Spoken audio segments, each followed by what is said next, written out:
అనంతపురం జిల్లా ఉరవకొండ మండలం పేక్షానపల్లి వద్ద ఓ ప్రైవేట్ స్కూలు బస్సుకు పెను ప్రమాదం తప్పింది. విద్యార్థులను పాఠశాలకు తీసుకువెళ్తుండగా స్కూలు బస్సు స్టీరింగ్ రాడ్ విరగడంతో పక్కకు ఒరిగిపోయింది. బస్సులో ఉన్న ఇద్దరు విద్యార్థులకు స్వల్ప గాయాలయ్యాయి. ఉరవకొండ మండలం పేక్షానపల్లి వద్ద ఏవీఆర్ ప్రైవేటు పాఠశాలకు చెందిన బస్సుకు పెను ప్రమాదమే తప్పింది. జరుట్ల రాంపురం నుంచి ఉరవకొండ వైపు వెళ్తున్న బస్సు స్టీరింగ్ రాడ్ విరిగిపోవడంతో పక్కకు వెళ్లి ఓ వైపుకు ఒరిగిపోయింది. ఈ ప్రమాదంలో ఇద్దరు విద్యార్థులకు స్వల్ప గాయాలయ్యాయి. మిగతా వారంతా క్షేమంగా ఉన్నారు. ప్రమాద సమయంలో బస్సులోని 30 మందికి పైగా విద్యార్థులు ఉన్నట్లుగా తెలుస్తోంది. హుటాహుట్న పాఠశాల యాజమాన్యం మరో బస్సును తీసుకువచ్చి విద్యార్థులను పాఠశాలకు తరలించారు. ప్రమాద ఘటన విషయం తెలుసుకున్న వెంటనే విద్యార్థుల తల్లిదండ్రులందరూ పాఠశాల వద్దకు చేరుకొని పాఠశాల యాజమాన్యంతో వాగ్వాదానికి దిగారు.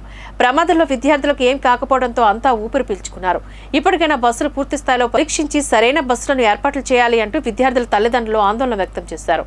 మొత్తం మీద విద్యార్థులందరూ సురక్షితంగా బయటపడ్డారు.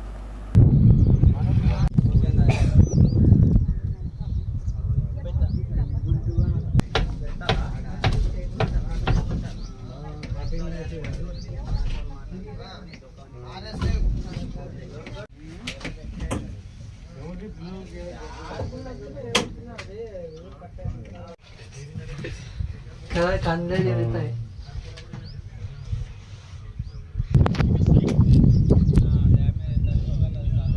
క్వాలిటీలెస్ బస్సులు తోలుతుంటారు.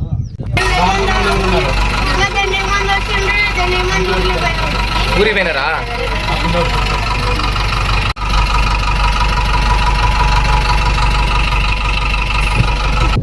ఏమైంది సరే కాదా?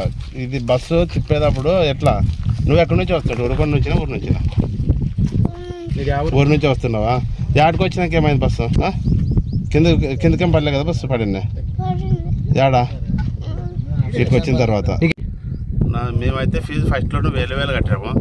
చాలా వాళ్ళు ఇష్టానుసారంగా అడుగుతున్నారు ఫీజులు అయితేను.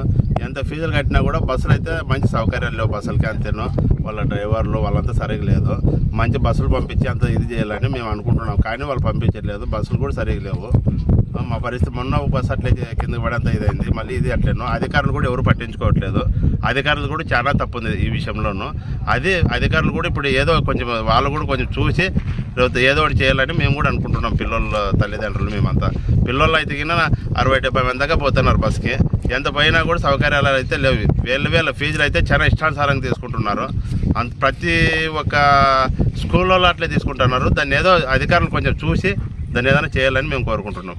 ఈరోజు అయితే ముందు స్టైరింగ్ కట్ అయింది. స్టైరింగ్ కట్ అయ్యి బస్సు అయితే రాళ్ళ మీద ఎక్కి కిందకి గుంతలేకి వచ్చేసింది బస్సు. మా పాప ఉంటుంది. ఈ పాప కూడా స్కూల్లోనే ఉంది, బస్సులోనే ఉంది రోజు. ఈ పాప కూడా అంతే కొంచెం గాయాలు అయితే పెద్దగా చిన్న గాయాలు అయితే కొంతమంది పిల్లలకు తగిలినాయి. మా పిల్లలు కూడా 25 మంది నుంచి 30 మంది పిల్లలు ఉన్నారు. పిల్లలు కూడా చాలా మంది ఉన్నారు బస్సులోను. ఇక్కడ కూడా రోడ్డు సరిగ్గా లేదు. రోడ్డు సరిగ్గా లేకపోయినా కూడా వీళ్ళు బస్సులు కూడా అట్లే పెట్టేసినారు. బస్సులు కొంచెం మంచి బస్సులు పెట్టేసి ఇది చేయమంటే చేయలేదు. ఫీజులు అయితే ఎక్కువ కట్టేసుకుంటున్నారు.